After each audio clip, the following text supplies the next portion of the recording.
Humans are an ambitious thing. One giant leap for mankind. We feel the need to always move forward, and in regards to technology, we are. But as is the way with most things, our desire for innovation comes at a price, because karma lives in all things. Injustices are protested by the world, rightfully so. But what if another form of pollution existed that was invisible to us? Would it be more difficult to notice its effects? Would enough people care before it was seemingly too late?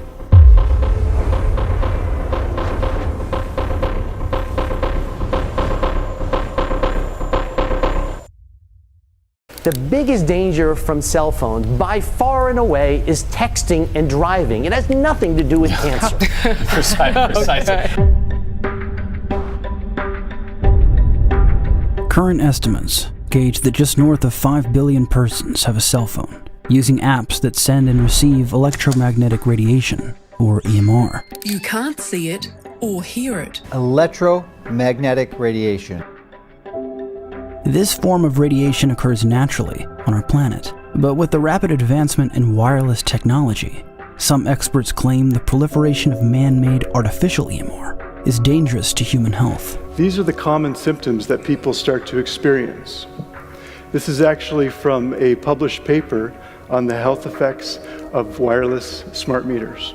As speaking now as a biologist and as a physician, was not designed to deal with the explosion of EMF activity in the environment. It's not just in the air, but in the land and the sea, everywhere. There's EMFs everywhere. You can't escape it.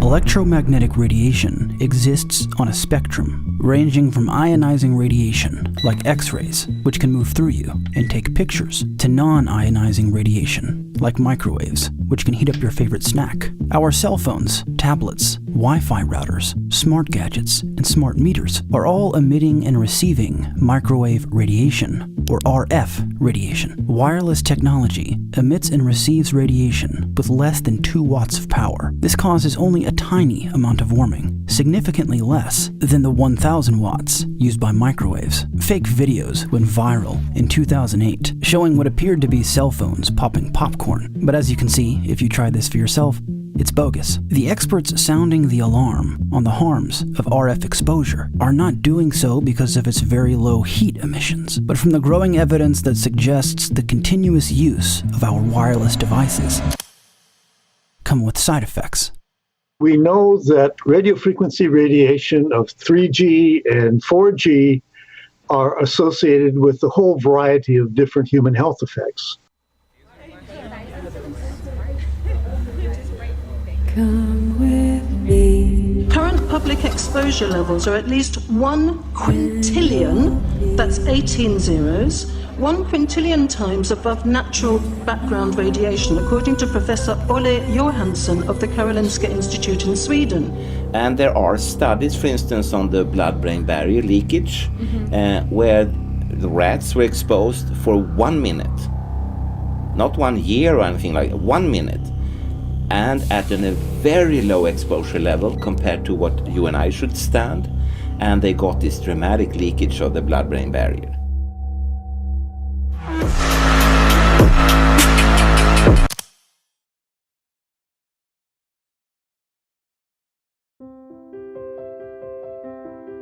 Many ask, however, if cell phones are damaging the blood-brain barrier, why haven't we seen a rise in brain tumors or brain cancer? Since 1980s, when cell phones started to come out, till today, there's no change in the incidence of brain cancer in the United States, in Australia, in Europe. All of them, there were studies done showing no real difference.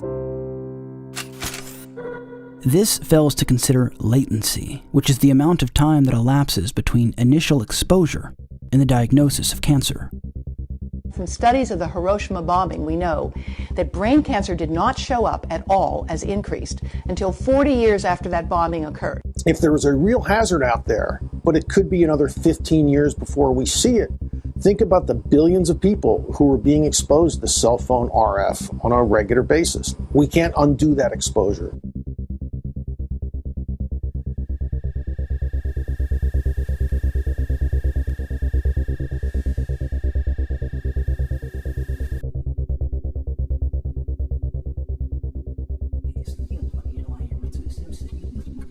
It's very odd to say that getting the government out of the business of regulating the internet is somehow destroying free speech. But suddenly, for 5G, not only is the government necessary, it's a requirement. We want America to lead the world in 5G just as we led the world in 4G. That, of course, takes private sector initiative, but also requires government to set the stage in terms of getting the tools for the industry to use out there into the marketplace.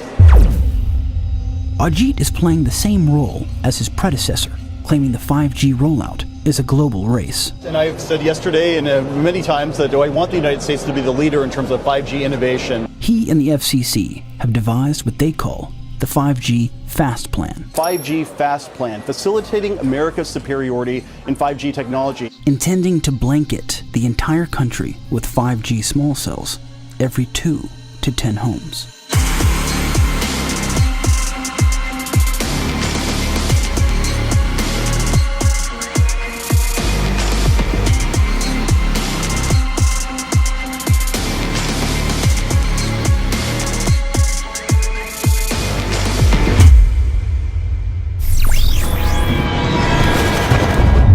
The reason industry claims to need so many small cells is because 5G uses millimeter waves, which travel shorter distances and are more easily blocked by walls, even foliage. To compensate for this, engineers have found a way to direct the waves into narrow beams and intentionally point them toward designated areas. The antenna arrays create this steerable beam, which helps concentrate the energy. The beams get pointed at the user. But for some reason, the CEO of Verizon has a different story. Can you get through trees? Can you get through leaves? Can you actually get somewhere where you don't need cell sites 25 feet from my house? Yeah, well, those were some of what I called the myths of millimeter wave. We have now busted the myth that it has to be line of sight. It does not. We've busted the myth that foliage will shut it down. In the 200 feet from a home, we're now designing the network for over 2,000 feet from transmitter to receiver. Well, myth or otherwise, small cells are still continuing to be built across the country, and they're a bit closer than 2,000 feet. Well, hundreds of concerned homeowners in Montgomery County, they don't like this proposal. The residents say they were never told that it was happening. I said, how could the town permit this? She and Woodbury neighbors fuming over the placement of 22 cell repeaters for Verizon in front of homes on what's technically public property without notice or compensation. I have been telecommuting for a number of years. I used to own a consulting firm. I have never, ever heard anyone say they can't move to Montgomery County for lack of internet access service now. Wireless providers were pushing for the right to use public rights of way like sidewalks and power poles to install millions of small cell towers. This is the beginning of a nationwide battle between concerned citizens and big teleco. And since Ajit Pai suddenly loves his bureaucracy, he's totally fine having it all mandated by the federal government. But telecommunications consultant Rusty Monroe says the bill being considered by lawmakers, HB 310, is heavily weighted in favor of providers, not communities. It should not be about money. It should be about community needs. When we bought into our communities, we bought into residential communities. We did not buy into communities that would have eyesores. It gives them the authority, as long as they're in the rights of way, to effectively put them wherever they want. 98% of the communities are not going to know how to deal with this issue. I wish we could change the federal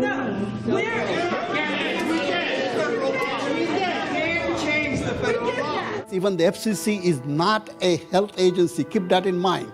Read the FCC is not a health agency. Mr. Science. Just one point. The FCC is not a health agency, but it is a federal agency. And the problem for the county is that we are preempted. The council members would like to protect the community as much as we can, but federal law does preempt county law. Well, you can say it's not true. This stuff is untested on kids. Their safety is not certain. These untested technologies are, at this time, not ready to be unleashed into our lives. If a tower goes up right there, what's going to happen to the value of that home? It could drop 20%. And not only for this house. Right, for that house, that house, that house. And then pretty soon you go around the curve and there's another cell tower. So with few legal arguments to deny a cell tower, they're popping up outside bedroom windows and school campuses, despite objections from across the country. I believe that Americans deserve to know what the health effects are. I can certainly follow up with you, Senator. To my knowledge, there's no active studies being backed by industry today. No, I'm not aware of any. So there really is no research ongoing. We're kind of flying blind here, so far as health and safety is concerned. Thank you, Mr. Chairman. I know there's a convenience issue. I'm addicted to this stuff myself, right? But I also know that in Article 4, Section 51 of our Michigan Constitution, our primary concern is supposed to be the health of our citizens. Amen. That is supposed to be the primary concern. And